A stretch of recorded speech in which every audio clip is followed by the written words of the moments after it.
Olá, vamos começar com uma pergunta. E se a forma mais perigosa de controle social não viesse com repressão explícita, mas sim com conforto e conveniência? É exatamente essa a premissa de uma análise bem provocadora que vamos destrinchar hoje, um conceito chamado fascismo 2.0. Olha, a afirmação do autor Adam Telles de Moraes é bem forte, não é? Uma trajetória inexorável. A tese é realmente ousada. Mas o que exatamente seria esse tal de fascismo 2.0? E mais importante, como isso se manifestaria no nosso dia a dia? Vamos entender isso melhor. Para a gente entender bem essa tese, a nossa análise vai seguir 4 etapas bem claras. Primeiro, o diagnóstico, o que é o fascismo 2.0. Depois, a gente investiga a causa, o chamado cidadão consumirista. Em seguida, o mecanismo, ou seja, como ele opera na prática. E, por fim, as soluções que o autor aponta. Ok, então, vamos começar pelo diagnóstico para entender do que se trata esse novo paradigma de poder. Então, o que seria esse fascismo 2.0? Segundo a análise, é fundamental entender que ele é bem diferente daquele fascismo histórico. Ele não se baseia em nacionalismo explícito, nem em violência aberta. O ponto-chave aqui é que ele é sutil. É um sistema de controle tecnocrático que opera na nossa própria psicologia. A ideia é que o controle não é imposto, mas sim algo que nós mesmos cedemos, aos poucos, muitas vezes sem nem perceber.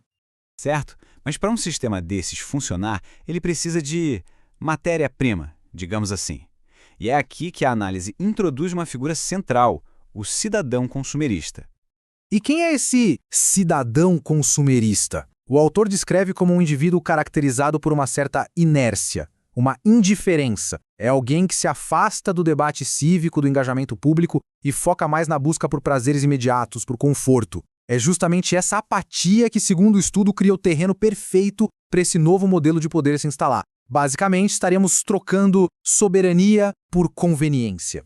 E essa mentalidade não surge do nada. A análise aponta para 3 falhas internas, por assim dizer. A primeira é uma falha ética e educacional, o abandono da busca pela excelência e pelo pensamento crítico. A segunda é o materialismo focado no conforto, a lei do mais fácil, sabe? E a terceira, muito importante, é o relativismo cultural, a ideia de que a verdade é subjetiva, o que torna qualquer pessoa muito mais suscetível à manipulação de narrativas. A combinação desses 3 fatores criaria um indivíduo vulnerável.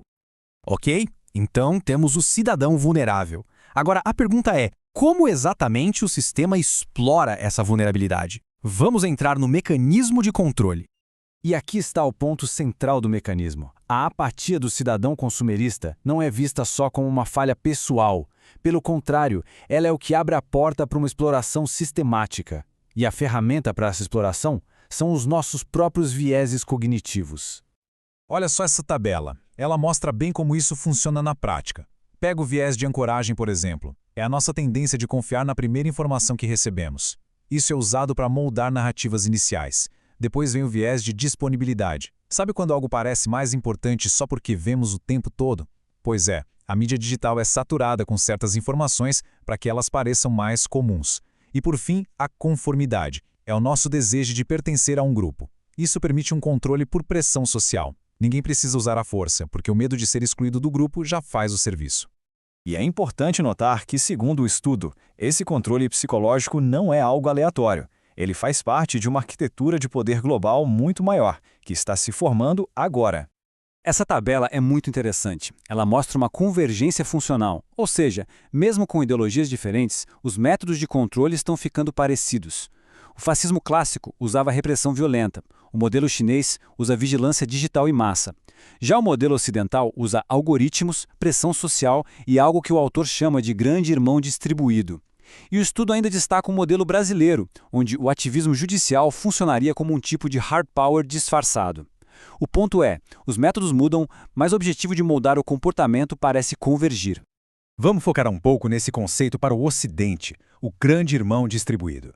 A ideia aqui é que o controle não vem mais de um único lugar, como um governo central. Ele é uma fusão de interesses entre Estado e as grandes empresas de tecnologia, as Big Techs. É uma rede, e o controle é descentralizado, muito mais difícil de identificar. Bom, o diagnóstico é bem sombrio, não é? Mas e as soluções? Existe uma saída? A análise propõe o que chama de 3 cartadas para superar essa distopia. E essas cartadas vão do pessoal ao, digamos, especulativo. A primeira é um renascimento das virtudes humanas, ou seja, com uma mudança individual. A segunda é a singularidade tecnológica, um evento tecnológico tão grande que poderia quebrar as estruturas de controle. E a terceira é a solução apocalíptica, um evento transcendental que reiniciaria a sociedade. Dessas três, o estudo dá um foco muito claro na primeira, que é vista como a mais urgente e praticável. A lógica é simples. Se o problema começa dentro do indivíduo, com as tais falhas internas, então a solução também precisa começar por aí. Seria uma revolução do caráter individual.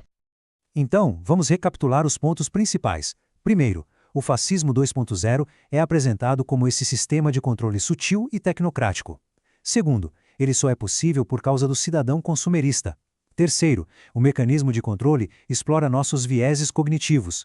E, por fim, a solução proposta começa no nível individual. E tudo isso nos leva a uma questão final, que é bem crucial. O estudo argumenta que a raiz do problema é interna. Se isso for verdade, a busca pela virtude individual é a única saída. Colocar todo o peso da resistência nas costas do indivíduo é a forma mais eficaz de lutar contra um sistema tão abrangente? É uma reflexão que fica.